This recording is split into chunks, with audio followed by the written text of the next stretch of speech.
Bonjour, Arataki Itto vous intéresse et vous voulez savoir comment bien jouer et bien l'équiper? Eh bien cette vidéo est faite pour vous. Tout d'abord, Itto est un détenteur d'un œil divin Géo et utilise une épée à deux mains pour faire bunga bunga et taper sur tout ce qui bouge. La meilleure des attaques avec l'œil rouge, c'est la défense du coup. Pour ses attaques normales, il enchaîne jusqu'à 4 coups d'épée. Lorsque son deuxième et quatrième coup touchent un ennemi, Itto obtient respectivement 1 et 2 cumuls de méga force superlative. Itto peut en détenir un maximum de 5 cumuls. De plus, l'enchaînement d'attaques normales d'Itto ne sera pas réinitialisé pendant une courte période après l'activation de la compétence élémentaire ou d'un sprint.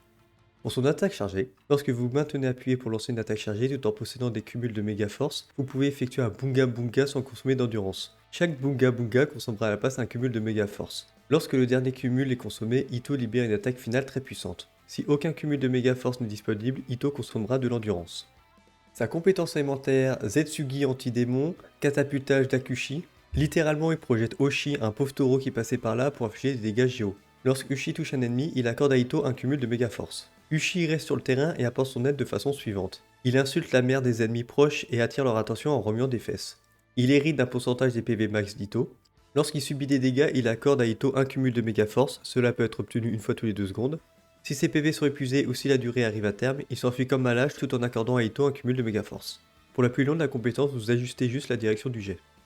Son déchaînement élémentaire, Roi Oni maléfique, avènement d'Ito, il transforme son arme en grosse massue du Roi Oni pour faire davantage de bunga bunga. Les attaques normales chargées et plongeantes sont imprégnées de dégâts géo ne pouvant être enchantées. La vitesse d'attaque des attaques normales d'Ito augmente et son attaque sera augmentée en fonction de sa défense. Lorsque le premier et le troisième coup de son attaque normale touchent un ennemi, Ito obtient un cumul de méga force. Les résistances élémentaires et physiques d'Ito diminuent de 20%. Au niveau de ses passifs, Arataki au top. Lorsqu'Ito effectue une série de bunga bunga, il obtient les effets suivants. Pour info, les bunga bunga, c'est les attaques chargées. Chaque frappe augmente la vitesse d'attaque de la pochette de 10%, la vitesse d'attaque peut être augmentée d'un maximum de 30% de cette manière. Sa résistance à l'interruption augmente. Ces effets prennent fin lorsqu'Ito arrête d'utiliser cette série d'attaques. Son deuxième passif, lignée de l'Oni Je suis moisi, les dégâts infligés par les bunga bunga augmentent d'une valeur équivalente à 35% de la défense d'Ito.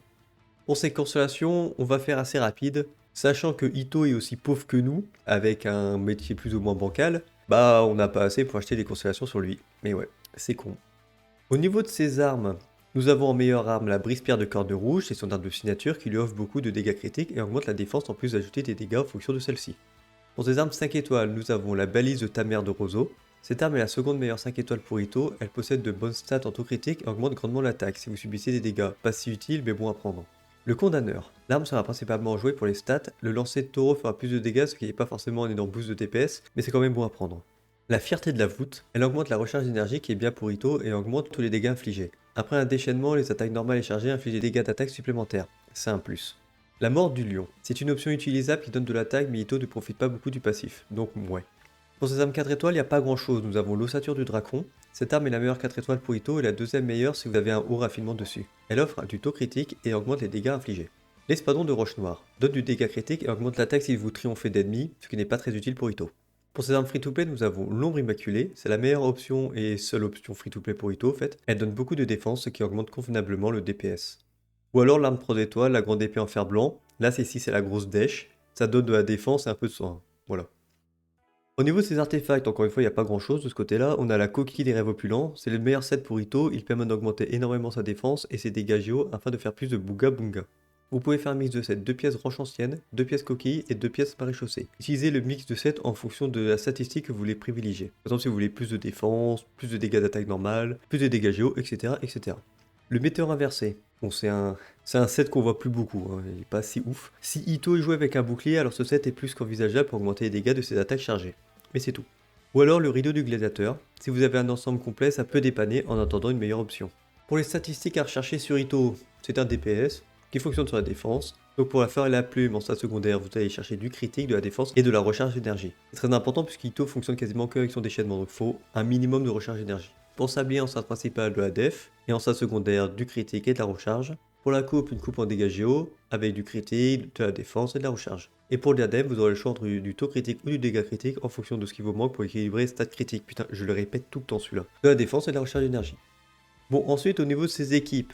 Alors, technique de recyclage de diapo, je sais plus quel mouvement. Nous avons une team avec Goru, qui booste énormément la défense d'Ito, donc ça c'est cool. Donc si vous l'avez avec des constellations, c'est encore mieux. Globalement, Ito n'a pas beaucoup de changements dans ses teams, par rapport à la dernière vidéo que j'ai faite, donc ça craint un peu. En même temps, Oyoyo, ils aiment pas trop le géo. Tantôt ça fonctionne avec l'attaque, tantôt avec la défense, bon on sait jamais. Au moins Shiori met tout le monde d'accord, c'est à la fois la défense et l'attaque, comme ça, tranquille. Et ben en parlant de Shiori, elle peut rentrer dans cette team à la place d'Albedo, par exemple, ou avec Albedo. Vous pouvez jouer comme vous voulez au niveau des géos si vous voulez faire que des géos. Ou si vous voulez faire que des personnages géos, évidemment vous gardez Goru, vous mettez le Zong pour un gros bouclier, pourquoi pas. Shiori ou Albedo, ça le fait aussi. Ningguang, ça peut être sympa si vous avez un bon stuff dessus pour qu'elle fasse un gros déchaînement de temps en temps. Ou le voyageur, géo aussi, c'est de la grosse dèche. Sinon, dans les personnages flexibles, vous pouvez partir sur différents personnages afin d'augmenter des statistiques choisies. Vous pouvez partir par exemple sur un personnage cryo qui permet de faire des boucliers et du soin. Diona pour le soin et le bouclier, Layla pour le bouclier. Vous pouvez utiliser un personnage électro pour pouvoir générer plus de particules élémentaires, c'est bien pour la recharge d'énergie. Un personnage hydro soigneur s'il vous en manque. Bennett, pourquoi pas. Ito dit pas de nom à l'attaque non plus. Et Rosalia qui permet d'augmenter l'autocritique par exemple. Pour ne citer que cela. Ensuite, si c'est un peu la dèche et qu'il n'y a pas Goru, alors ça serait vraiment très moche parce qu'à chaque fois qu'Ito revient, il y a Goru dans les 4 étoiles de la bannière. Donc normalement, vous en aurez au moins un. Mais si vous n'en avez pas, parce que ça peut arriver, bah dans ce cas-là, vous allez faire une team avec tous les personnages géo que vous pouvez afin de composer une équipe pas trop naze. Si vous n'avez pas Zhongli, vous pouvez utiliser Noël pour le bouclier. Et sinon, bah ça reste Albedo, Shiori, le voyageur et Ningguang. Et pour le dernier personnage, encore une fois, c'est assez flexible. Vous pouvez mettre un troisième personnage géo si vous voulez, comme ça vous avez 4 personnages géo, vous vous faites pas chier. Mais sinon, vous pouvez mettre à peu près qui vous voulez en tant que soutien pour venir compléter l'efficacité de la team. Sinon, voilà d'autres exemples, si jamais c'est vraiment la dèche en personnage géo dans votre box. Vous pouvez faire une team avec 2 personnages électro afin d'augmenter la génération d'énergie. Donc Beidou, Fischl ou la Raiden, c'est encore mieux. Je sais pas pourquoi ils ont mis un personnage Anemo, parce que la baisse de résistance élémentaire n'est pas utile pour Ito, à la limite pour les subs DPS, mais normalement c'est Ito qui est censé taper le plus fort. Ou alors vous pouvez faire un sorte de Ito Pyro, avec comme base solide Bennett et Xiangling. Hein. À équipement égal, c'est Xiangling qui fera plus de dégâts qu'Ito. Hein. Quoique il n'y aura pas de réaction, non, j'ai rien dit. Un Géo qui apporte de la protection pour la résistance élémentaire, Noël ou le Zong si vous l'avez, et voilà.